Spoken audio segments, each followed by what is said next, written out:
Gua nggak tahu ya apa cuman gua, tapi setelah tahu kalau syarat masuk Islam itu bukan cuman ngucap 2 kalimat syahadat, itu tuh bikin gua merinding asli. Gini deh, kalian pernah nggak sih waktu kecil dulu, itu tuh kalian ada momen di mana kalian harus ngafalin 2 kalimat syahadat, entah itu bareng orang tua kalian atau mungkin sama guru kalian di sekolah. Sampai diulang-ulang terus tuh. Asyhadu alla ilaha illallah wa asyhadu anna muhammadar rasulullah. Terus sampai kalian tuh benar hafal mati artinya apa. Nah, secara nggak langsung kalian tuh yang udah Islam dari lahir pernah kepikiran nggak sih kok kita nggak pernah ada momen ya dimana kita harus ngucapin 2 kalimat syahadat itu di depan ustadz langsung, atau misalkan kita masuk masjid terus kita harus ngucapin ucapan syahadat itu buat nandain kalau kita nih emang benar-benar udah Islam lahir dan batin. Tapi kalau orang-orang yang non muslim justru harus banget gitu ngelakuin itu. Mereka datang ke masjid terus mereka ngucapin kalimat syahadat di depan ustadz, dan mohon maaf nih, maaf banget ya, bahkan ada juga nih orang non-muslim yang masuk Islam, tapi itu cuma buat syarat doang. Mereka pengen nikah misalkan, nikah sama si A, sama si B.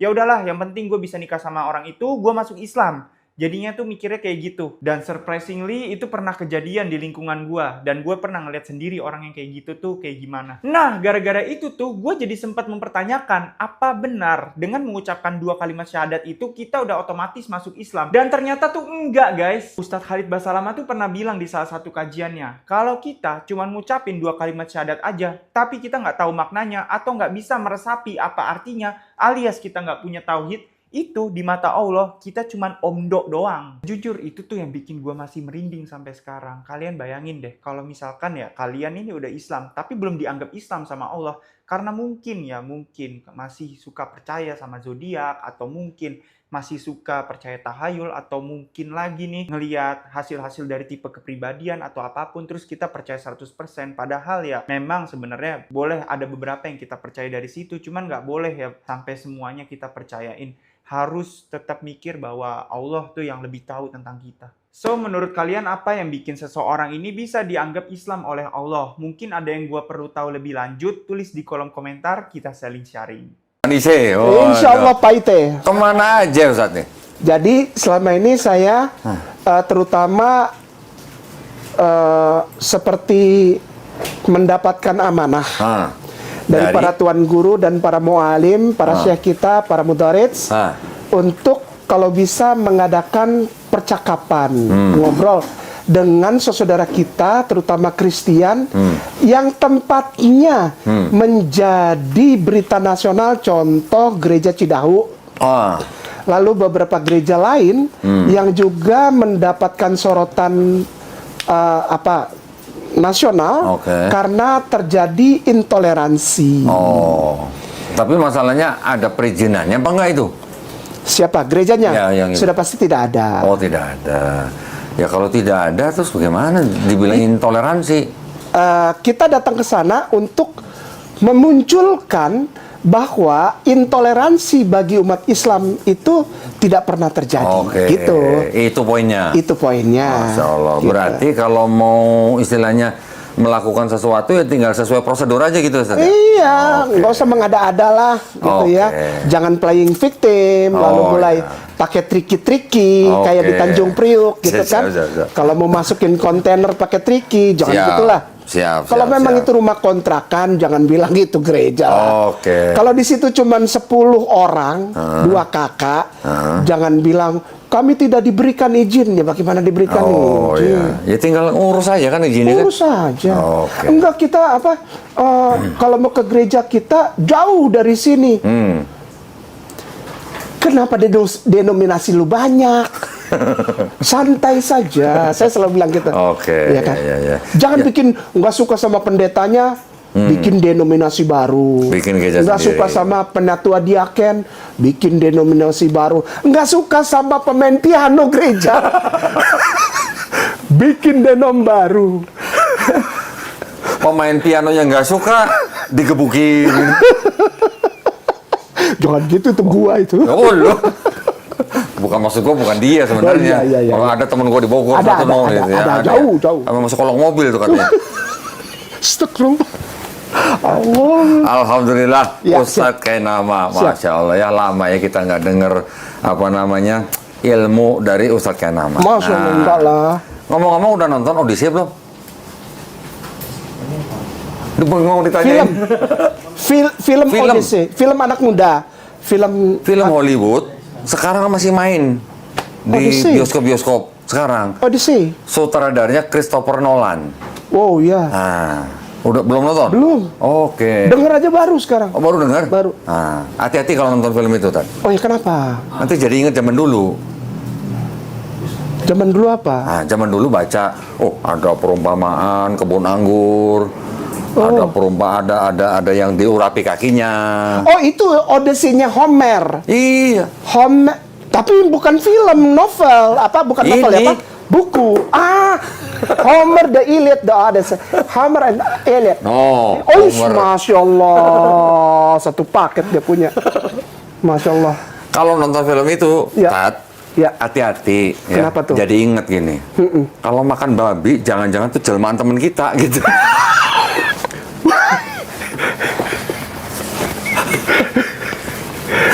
Ada adegan Ya. Odyssey Ya. nyampe di sebuah pulau. Kirke. Ya, Kirke itu tahu Kirke. Ada Ada di sini, iya ceritanya. Jadi itu apa gunanya film, orang ada di sini kok? Tapi yang di film itu banyak yang nggak matching sama Oh, I novel see. ini. Oh, I see. Ya, ya. Ya, tapi yang Itu Kirke-nya film- masih ada.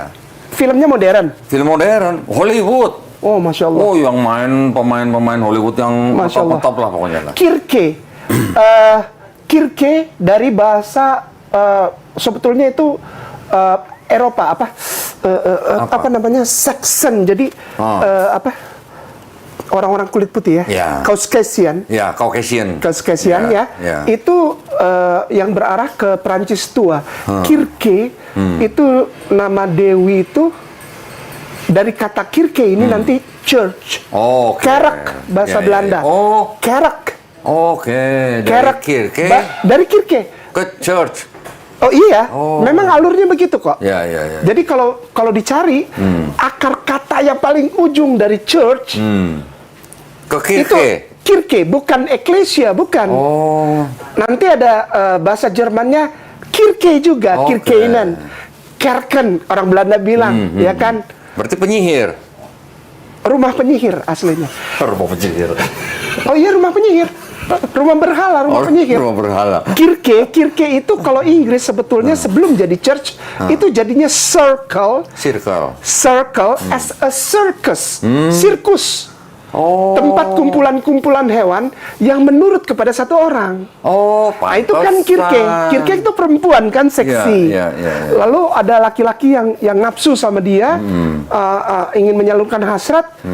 She turned the Oh, I see. person to become a... Kalau di sini Odyssey-nya kan ngapa-ngapain sama Kirke. Emang? Tapi Lo kalau- emang iya kan? Kalau di film enggak. Oh, di film enggak. Oke. Tapi di film itu ketika Odyssey ketemu Kirke, Iya. teman-temannya Odyssey yang sudah duluan ketemu Kirke, Iya. jadi babi semua. Iya. Nah, Iya. ketika itu Odyssey datang disuguhin makanan daging Iya. babi. Iya. Hampir kemakan itu. Hampir ya, betul hampir. Bener. Jadi kalau sampai kemakan, Odyssey makan teman-teman di sendiri tuh. Iya, iya. Jadi PMP, Sa. Tahu PMP tuh? Apa? Pren Pren makan makan pren. pren. Wah, seru ini. Ya, ada juga cerita ketika Odyssey Ya. sudah balik ke Ithaka, Ya. kakinya diurapin sama perempuan. Di sini ditulis diurapin sama pakai minyak loh, Ah, emang iya? sama Eureklia kalau nggak Iya. salah. Emang. Di bioskop enggak. Oh, antum udah baca juga ini tuh. Di bioskop hampir diurapi, tapi disuruh pergi. Oh, enggak diurapi. Di sini diurapi. Iya. Di sini diurapi. Nah, maksud gua, Iya. nah, ternyata Iya. Cerita. Ternyata saya sudah baca gitu. ternyata Ustadz udah tahu ceritanya ya. Udah. Ternyata di dalam ini, Iya. ini yang banyak diadopsi sama penulis gospel, dan Markus. nggak cuma Markus doang. Prosentase yang besar Markus. Paling banyak Markus. Karena Markus digambarkan mengambil dari Homer, Odyssey and Iliad itu mungkin 74 sampai 76%. Ya. Nah, sisanya itu dari Quelle. Kuel, ya. Kisah-kisah yang beredar di masyarakat. Waduh, ini ketinggian, takutnya ntar orang-orang apa? Begini ya, kasih tahu Kodondi kenapa saya ngomongnya begitu. Karena memang harus sampai situ. Ini mau udah guru lah ini, mau udah tahu lah. Maksud saya, Iya. dari Homer itu kan diadopsi sama sama Markus. Iya. Yohanes nyadur siapa, Tat? Kalau Yohanes nyadur, Euripides. iya Euripides, iya. Penulis juga, Iya. penulis novel juga. Iya. Kalau Homer abad 8 Iya. sebelum Masehi, Betul sekali. Euripides abad 5 sebelum Masehi. Betul sekali. Ada lagi Virgil, Virgil, ya. Homer, Markus, Iya. Yohanes, Euripides, Iya, betul. Gospels and Homer. Jadi nggak cuma Markus doang Iya. ternyata. Penulis Matius dan penulis Lukas juga ngambil juga. Iya. Kisah para rasul juga ngambil. Iya, betul. Lukas sama Virgil. Virgil, nah, ini yang nulis temannya Ustadz K ini. Namanya Dennis R. McDonald nih ya. Iya. Dulu pernah kan ketemu kan? Ketemu sih enggak, cuman kita Belum belajar ketemu. kan dari bukunya. Oke, berarti dulu pernah baca di perpustakaan bukunya Dennis R. McDonald. Iya. Oh, waduh. Iya, di kampus yang tidak mengakui saya. Oh, ya. Yang sudah nggak ngakuin itu Nggak ya. ngakuin. Oh, oke. Nah, kalau begini, waktu gua baca ini, Tat, Iya, siap. gua deg-degan loh. Agak deg-degan gua. Iya. Jangan sampai cerita yang ada di sini, di Euripides, di Virgil, ada juga di Quran gitu maksud gua. Oh iya, kenapa enggak? Ternyata nggak ada. Ternyata tidak ada. Ternyata nggak ada. Ketakutan itu dulu ketika saya baca buku ini, ketakutan itu tidak ada. Kenapa? Justru menjadi kekuatan. Nah, Dulu ketika saya baca ini, lalu baca Dennis R. McDonald Yale, ya Yale, orang Yale tuh PhD itu, dan beliau adalah pendeta reform. reform. Loh, gimana sih kok nggak tahu? Gua nggak tahu kalau Dennis itu reform ternyata. Dennis reform. Yang saya tahu, Dennis R. McDonald itu anggota The Jesus Seminar yang ikut Iya. meneliti The Five Gospel. Iya. Oh. Dia di bawah bendera reform ketika ikut Jesus Seminar. Oke. Jadi Bendera reform. udah baca bukunya Dennis yang lain berarti. Sudah. Oh, sudah. Alhamdulillah. Oke. Tapi nggak diakuin maksudnya. Kesian dah lu. Ya wajar lah. Udah baca nggak diakuin. Saya mengetahui bahwa Dennis ini bukanlah seorang tokoh oportunis Oke. dengan membuat mengkarya sebuah kumpulan tulisan dalam ini buat saya pribadi ya, mohon maaf ya kok, Dennis bukan orang yang mengajukan tulisan, tapi dia mengajukan whole idea. Ya. Oh, dahsyat ini. Karena dia baca ini, dia juga baca Wah, gospel. dahsyat. Sama seperti kalau Kodondi pernah dengar namanya Joseph Atwell tahu, yang tulis Caesar Messiah. Ada bukunya. Ada bukunya. Hebat. Ada dong. Wah. Hebat. Saya senang kalau ngumpul Ada, sama orang-orang yang wah. suka baca. Saya senang. Joseph Atwell ya. itu seorang Protestan sejati dan dia Anglikan. Tapi begitu dia tulis seluruh hasil riset, bukan assumption, bukan asumsi, tapi hasil riset dia every single word gitu. Lalu dia tuangkan dalam Caesar's Messiah yang dikonfirm oleh kurang lebih ada 8 profesor termasuk F.F. Bruce. Oke. Iya kan? F.F. Bruce tahu. Ya. Mengkonfirmasi beliau, justru dia habis dihujat sama. Iya dong. Bukan dibilang Kristen liberal gitu. Oh iya, dibilang Kristen Oke. liberal, dijauhin, ya kan, nasibnya justru lebih pahit daripada Bart B. Ehrman, Oke. ya kan, lalu James Tabor, James Tabor itu bukunya James Tabor tuh. Jesus and Paul. Masa, canggih. Saya senang kalau Ada di kumpul. sini dong. Weh. James Tabor. Masya Allah, Jesus, Paul and Jesus. Ini Operation Messiah. Ya, Operation Messiah. Edwill mana Edwill? Ini menjadi salah satu ini juga loh, Apa? Kodondi, penggagas atau trigger untuk Joseph Atwell tulis, karena salah satunya adalah mengenai Vespasianus. Vespasianus ya. Ya kan? Nah, gitu. Aduh, yang Edwill gua mesti nyari. Udah santai. Iya. Ya. Nah, orang-orang seperti ini yang meriset loh, dengan kemampuan akademiknya yang tinggi, itu justru dijauhi. Kenapa? Karena sebetulnya masalahnya cuma satu. Apa tuh? Orang Kristen nggak mau terima kebenaran. Iya. Orang Kristen sudah nyaman dengan kebohongan. Wallahi. Mungkin gini ya saja, orang Iya. Kristen sudah terlanjur mereka dari kecil berpikir bahwa mereka adalah pengikut Yesus. Ketika dicoba dipisahkan, contoh seperti James Tabor ini, Iya. ketika memisahkan idenya Paulus dan idenya Yesus dan Iya. ajaran Yesus, Iya. ini yang mungkin nggak diterima sama kalangan teman-teman kita yang Kristen. Jadi ketika dibilang bahwa yang menciptakan agama Kristen sebenarnya adalah Paulus bukan Yesus, Ya, mereka nggak terima. nggak terima. Nah, sama seperti kemarin saya debat sama Pendeta Budi Asali. Iya. Saya tanya, Pak, agamanya Yesus sama agamanya Paulus kira-kira sama nggak, Pak? Muter aja tuh jawabannya. Muter-muter. Nggak jawab pertanyaan gua.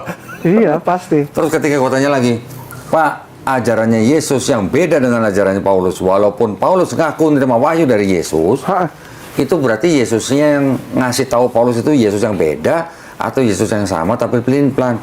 Jawabnya muter dulu ya. Begitu ya rupanya tadi ya.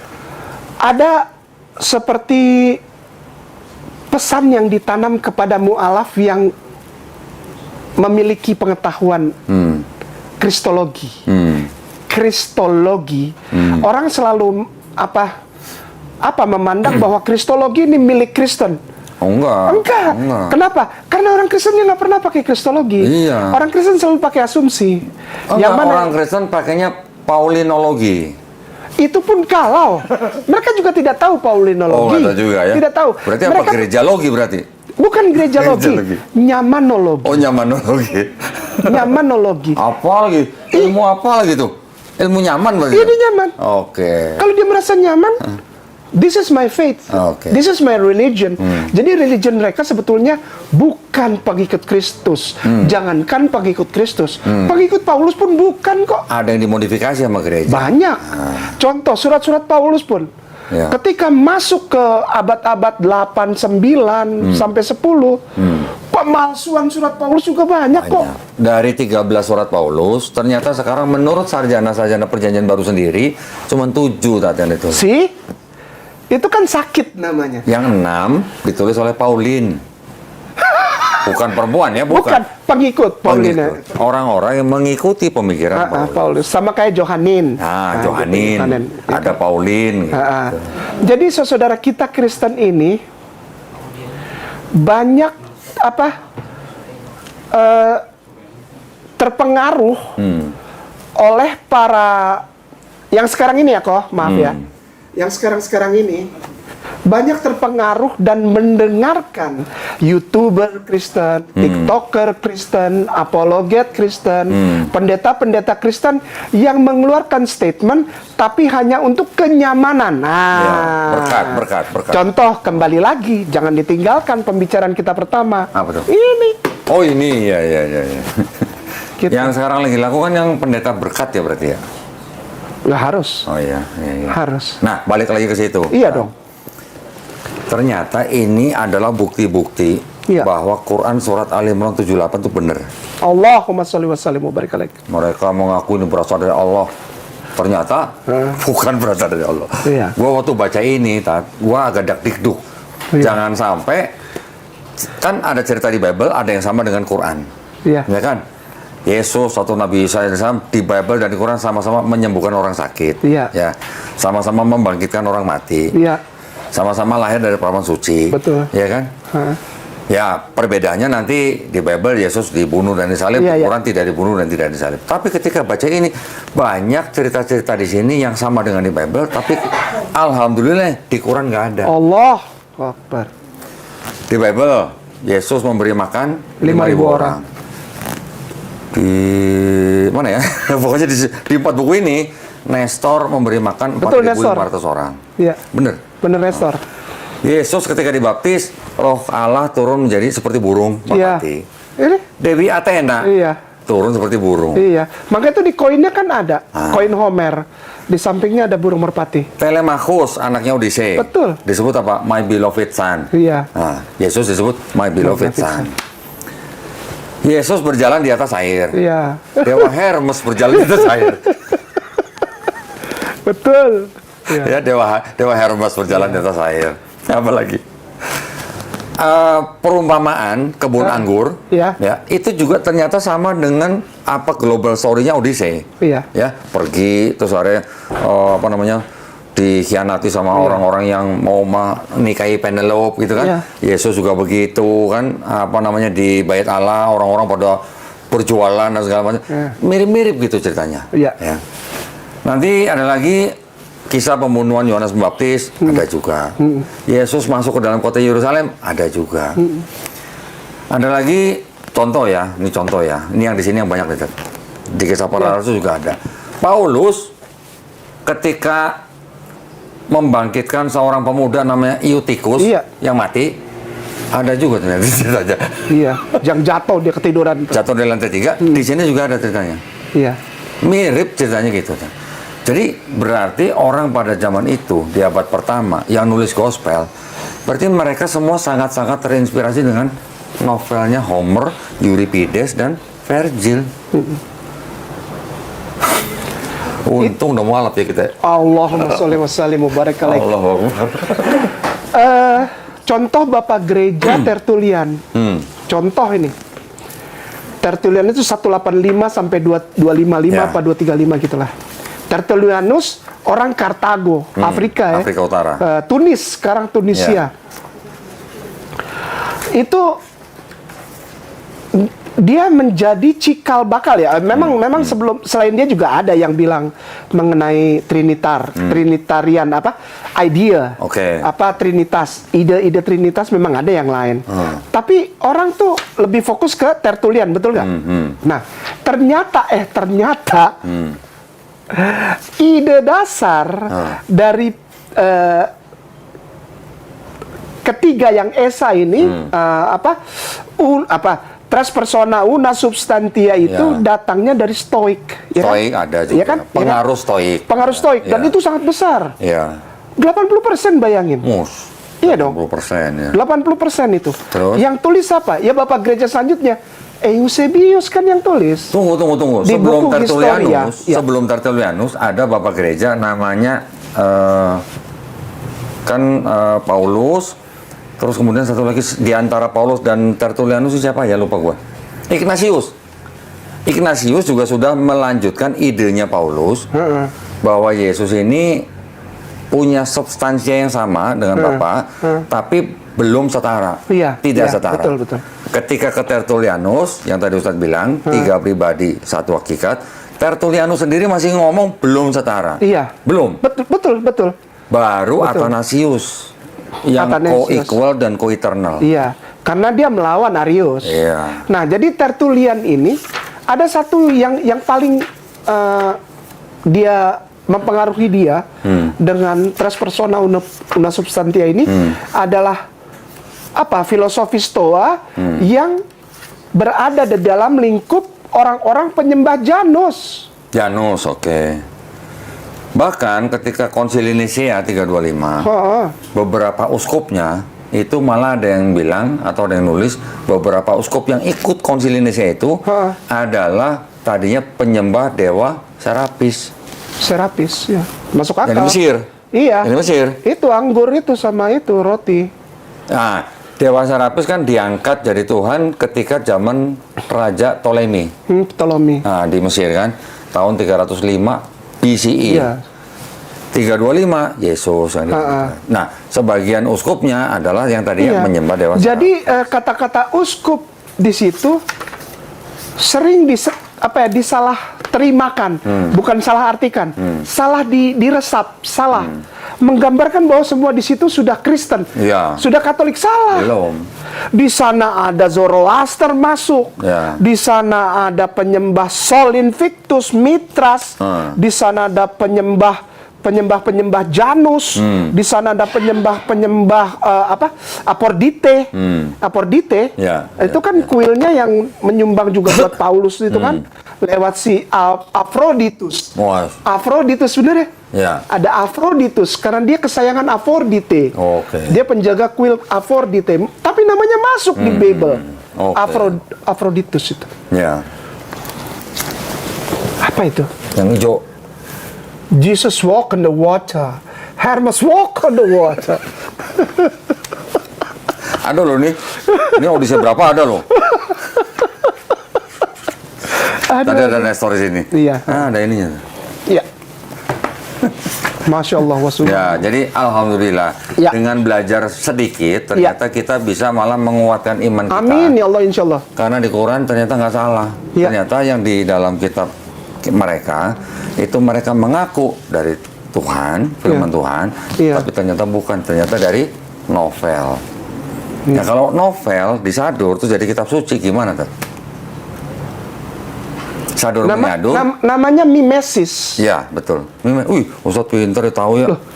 Mimesis tahu. Iya namanya mimesis. Jadi apa? Mengambil cerita. Mengambil tapi diolah ya menjadi Ganti komposisi nama, yang berbeda. ganti tempat. Iya, Gitu. komposisi yang berbeda. Namanya udah mimesis. baca ternyata dia mimesis.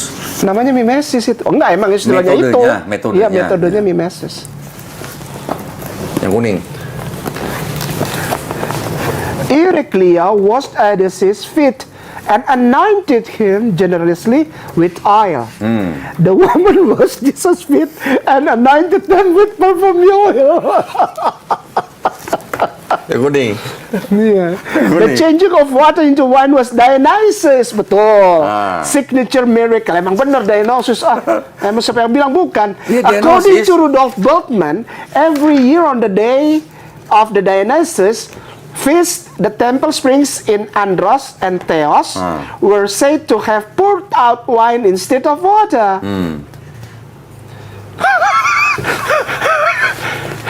Aduh, Jesus. Kasihan kamu. Alhamdulillah ya. Kasihan Jesus. Alhamdulillah ya. Jesus dijanjikan Odysseus. Cerita Eutychus. Odysseus.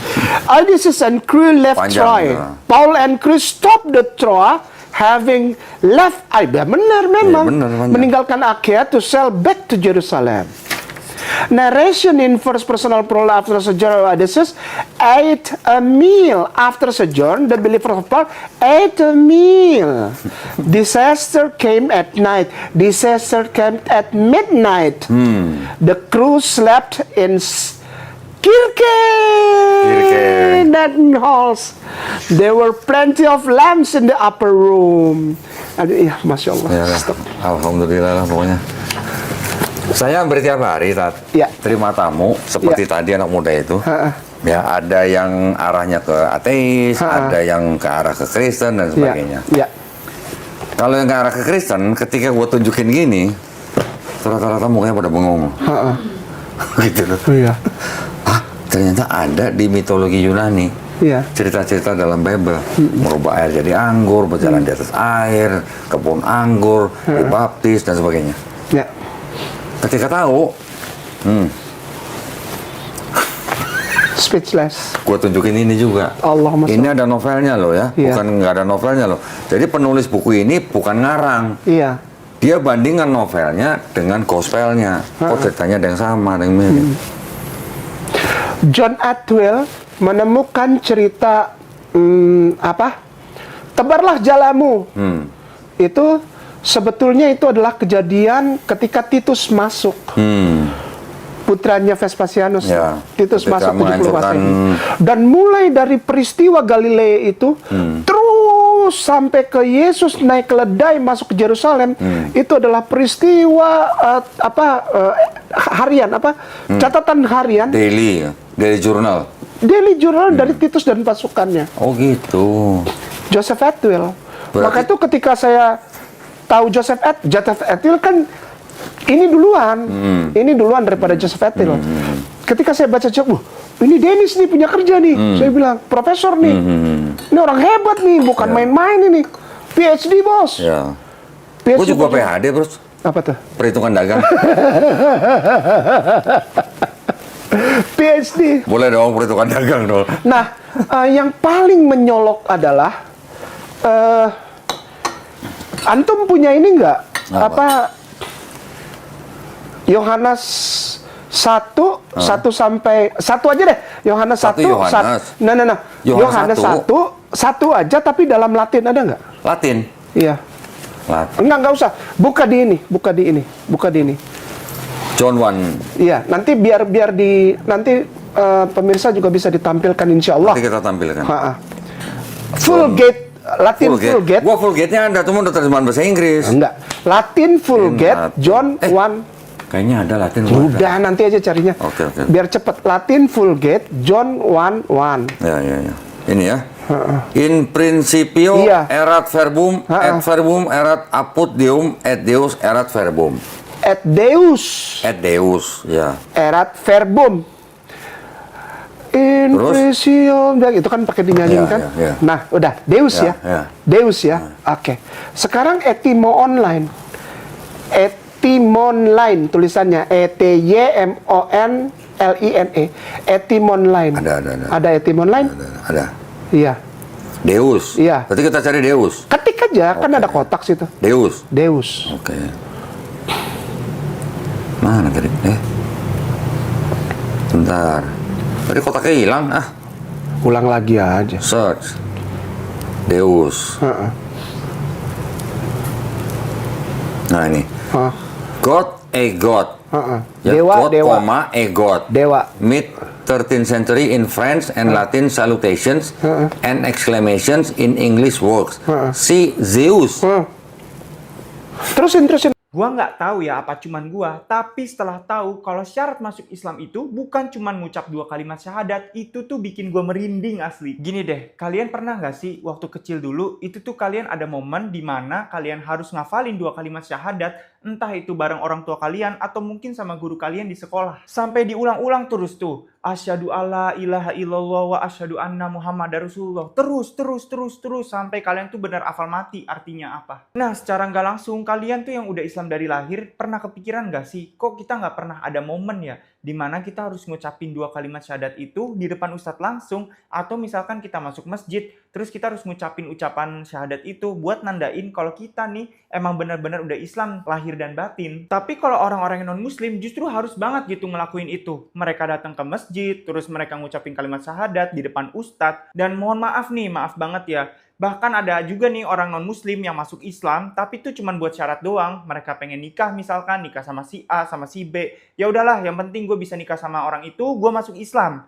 Jadinya tuh mikirnya kayak gitu. Dan surprisingly itu pernah kejadian di lingkungan gue. Dan gue pernah ngeliat sendiri orang yang kayak gitu tuh kayak gimana. Nah, gara-gara itu tuh gue jadi sempat mempertanyakan, apa benar dengan mengucapkan 2 kalimat syahadat itu kita udah otomatis masuk Islam? Dan ternyata tuh enggak, guys. Ustadz Khalid Basalamah tuh pernah bilang di salah satu kajiannya, kalau kita cuma ngucapin 2 kalimat syahadat aja, tapi kita nggak tahu maknanya atau nggak bisa meresapi apa artinya, alias kita nggak punya tauhid, itu di mata Allah kita cuman omdo doang. Jujur itu tuh yang bikin gue masih merinding sampai sekarang. Kalian bayangin deh kalau misalkan ya kalian ini udah Islam tapi belum dianggap Islam sama Allah karena mungkin masih suka percaya sama zodiak, atau mungkin masih suka percaya tahayul, atau mungkin lagi nih ngelihat hasil-hasil dari tipe kepribadian atau apapun terus kita percaya 100%. Padahal ya memang sebenarnya boleh ada beberapa yang kita percaya dari situ, cuman nggak boleh ya sampai semuanya kita percayain. Harus tetap mikir bahwa Allah tuh yang lebih tahu tentang kita. So, menurut kalian apa yang bikin seseorang ini bisa dianggap Islam oleh Allah? Mungkin ada yang gua perlu tahu lebih lanjut, tulis di kolom komentar, kita saling sharing.